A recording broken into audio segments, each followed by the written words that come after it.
সল্টলেকে ফের টার্গেট একাকী বৃদ্ধা। সল্টলেকের পূর্বাচলে অবসরপ্রাপ্ত প্রধান শিক্ষিকার বাড়িতে ঢুকে লুট, এমনকি খুনের চেষ্টা করা হয় বলে অভিযোগ করেছেন ওই বৃদ্ধাকে ইনজেকশন দিয়ে অচৈতন্য করে লুটের অভিযোগ। সোনার গয়না ও ৩ লক্ষ টাকা লুটের অভিযোগ। গত মাসেই তার স্বামীর মৃত্যু হয়। তারপর থেকে বাড়িতে একাই থাকেন অবসরপ্রাপ্ত প্রধান শিক্ষিকা। পরিচারক ও ব্রডব্যান্ড পরিষেবার সঙ্গে যুক্ত এক যুবকের বিরুদ্ধেই অভিযোগ। ফের দুষ্কৃতীদের টার্গেট একাকী বৃদ্ধারা। আমরা এবার দাঁড়িয়ে রয়েছি সল্টলেকে এবং সেখানে পূর্বাচলের ক্লাস্টার 11-এ একটি ফ্ল্যাটে থাকেন একজন বৃদ্ধা, যিনি পেশায় ছিলেন একটা সময় কলকাতার একটি স্কুলের প্রাক্তন প্রধান শিক্ষিকা। তার স্বামী অক্টোবর মাসে গত হয়েছেন, কিন্তু যেটা জানা যাচ্ছে যে গতকাল সকালবেলা তাদেরই দেখাশোনা করতেন একজন ব্যক্তি আরও এক ব্যক্তিকে নিয়ে এসে এই ফ্ল্যাটেই লুটপাট চালায়। কিন্তু লুটপাট চালানোর আগে যে ঘটনা ঘটেছে সেই ঘটনা মারাত্মক। তার কারণ এই একাকী বৃদ্ধা, তাকে গলা টিপে খুনের চেষ্টা করা হয়েছে, এমনকি তাকে ইনজেকশন দিয়ে তাকে অজ্ঞান করে দেওয়ারও চেষ্টা হয়েছে, এমনটাই তিনি জানাচ্ছেন। কি অভিযোগ তার কাছ থেকে জানবো। কি ঘটনা ঘটেছিল একটু বলবেন? কালকে সকাল 8টার সময় আমি ইন্টারনেটে ফোন করেছিলাম যে হ্যাতোয় যেটা সারানোর জন্য। একটা লোক ফোন করলো, করে বলল যে আমি সারাতে এসেছি। আর কি সারাতে? ইন্টারনেটের এটা সারাতে এসেছি। আমি শুভঙ্করকে তখন চিনতে পারিনি। শুভঙ্করটা কে? শুভঙ্কর হচ্ছে যখন আমার হাজবেন্ড বিছানায় শুলো তখন 1 সপ্তাহ দেখাশোনা করেছিল। এর খোঁজ আপনি কোথা থেকে পেয়েছেন? ওই মণিপাল থেকেই দিয়েছিল।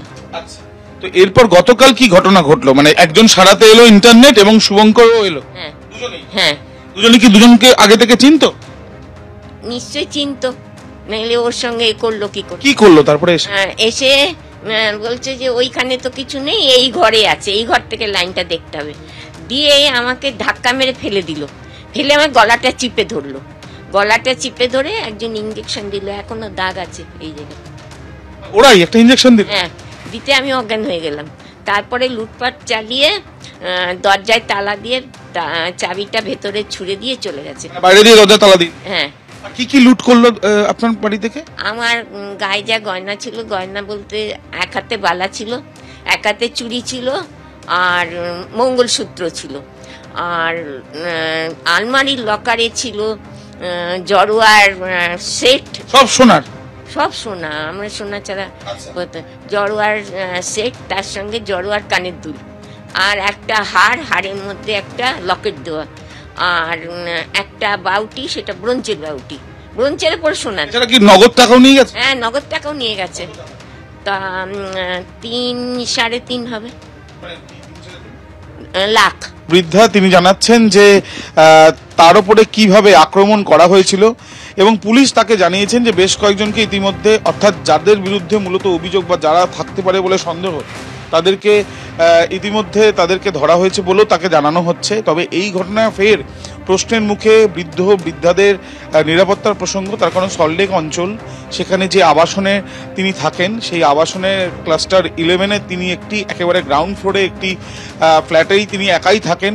স্বামী এই অক্টোবর মাসেই তার মৃত্যু হয়েছে এবং তার পরবর্তীকালে একা তিনি থাকেন এবং যে দেখাশোনা করতো তারও এর মধ্যে যোগ থাকার একটা সম্ভাবনার কথা অভিযোগকারিনী জানাচ্ছেন। তবে এই যে ঘটনা, সেই ঘটনার তদন্ত চলছে বলে পুলিশ সূত্র থেকে জানা যাচ্ছে। ক্যামেরায় অভিজিৎ দাসের সাথে রঞ্জিত সাউ ও আবির দত্ত, এবিপি আনন্দ, সল্টলেক।